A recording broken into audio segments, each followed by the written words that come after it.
Ucrânia inicia ataques contra russos no leste, mas acusa a Rússia de ataque de falsa bandeira.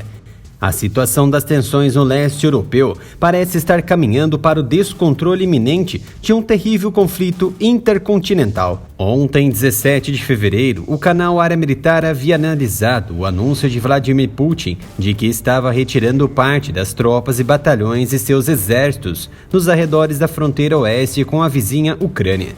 Tal ação estava longe de representar o fim das tensões regionais. Dias atrás, os americanos e seus aliados deram alarme de que a Rússia poderia invadir a qualquer momento, com vários países ordenando que os cidadãos saíssem e evacuassem suas embaixadas em Kiev. O medo tomou forma, inclusive o presidente ucraniano Zelensky solicitou, em tom tranquilo, que as nações ocidentais mostrassem as informações de inteligência sobre a suposta invasão russa que eles estavam prevendo.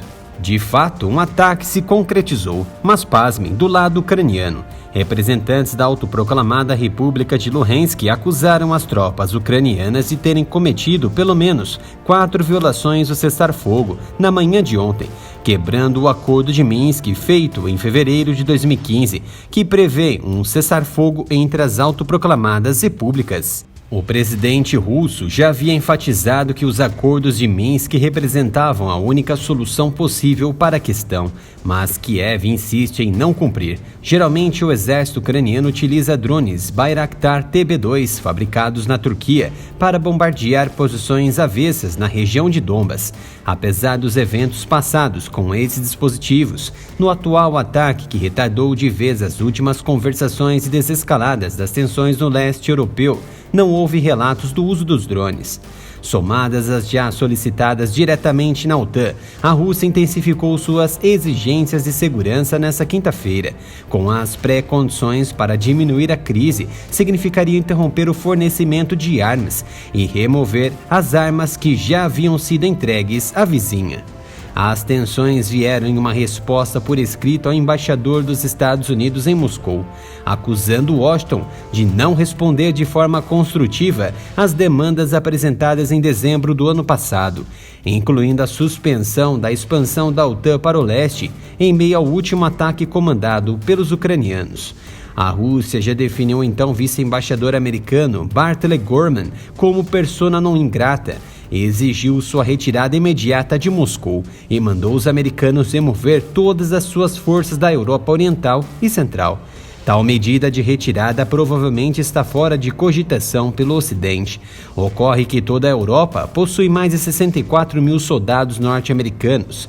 Parte está muito próximo de solo russo, infligindo estabilidade na influência russa, que Putin trabalha em manter. Não há como mudar a instalação de centenas e milhares de civis e militares americanos sem garantias sólidas de paz iminente e sem estabelecimento total de segurança e defesa própria das nações aliadas dos Estados Unidos, Reino Unido e França. Seria muito real e Putin sabe disso. O canal não poderá colocar imagens dos acontecimentos sob risco de ser novamente restringido pela plataforma. O jogo do russo é pressionar ao máximo com reivindicações extras e torcer para a barganha ganhar.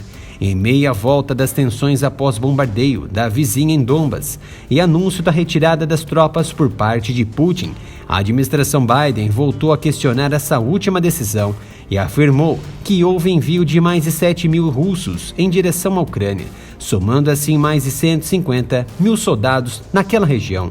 E isso coloca a vice-presidente Kamala Harris no centro dos esforços diplomáticos para evitar conflitos quando ela se encontra com líderes mundiais na Europa.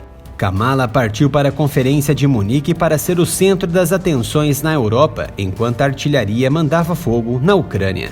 Um alto funcionário do governo disse que Harris se reunirá com o presidente ucraniano Volodymyr neste fim de semana e espera-se que defina as sanções econômicas que estão preparadas caso haja invasão russa e outros caminhos diplomáticos para a desescalada. Os fogos de artilharia ucraniana atingiram civis russos e pró-russos, e a OTAN alertou que Putin está tentando ensinar um pretexto para a invasão. Segundo o levantado pelo área militar, uma creche infantil na vila de Stanitsia Luhanska foi atingida primeiro por volta das 9 horas locais da manhã. 2 civis ficaram feridos e metade do assentamento ficou sem eletricidade. Cerca de 1 hora depois, mais bombardeios aconteceram em Popasna, cerca de 80 quilômetros de Luhanska. Uma escola e 2 casas próximas foram atingidas.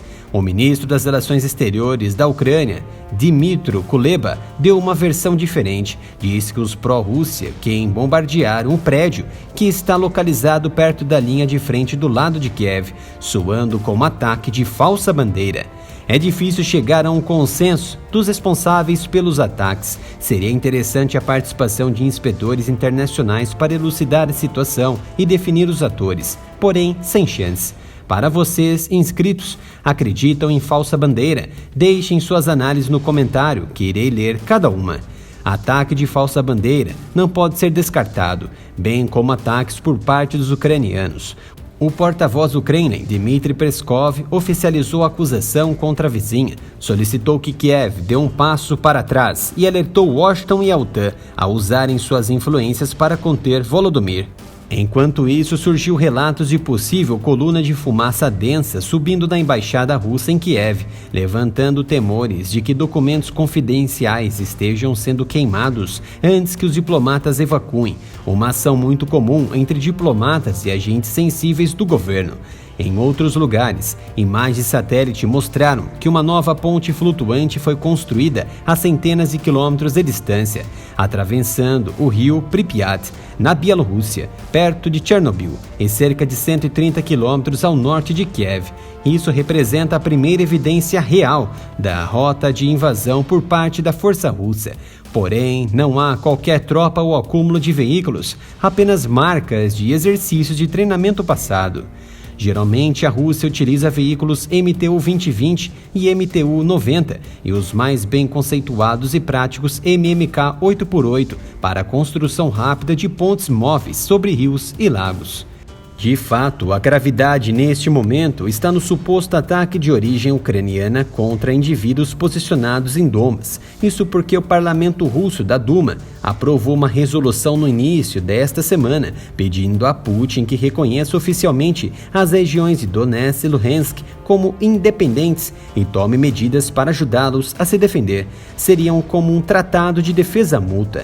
As peças estão se movendo. A todo momento, as agências de inteligência americana e aliadas trabalham na coleta de informações para interpretar a estratégia de Putin e se antecipar ao conflito.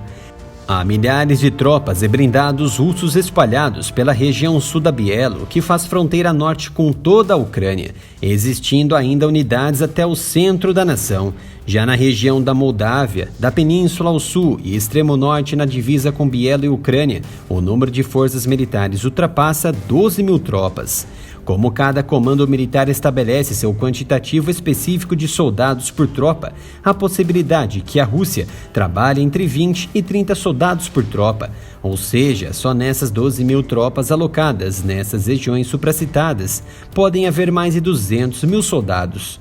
Já nas regiões próximas de Luhansk, Donetsk e Kharkiv, que correspondem à porção leste, há mais de 24 mil tropas, mas o quantitativo de soldados ainda é desconhecido. Se somados o número da força russa por toda a região, a Rússia já possui exércitos sólidos prontos para a tão temida invasão. O canal Área Militar retornará com mais informações sobre a situação no leste quando as coisas saírem realmente do controle ou a paz definitivamente seja estabelecida, pois as manobras de ambos os lados ocorrem a todo momento.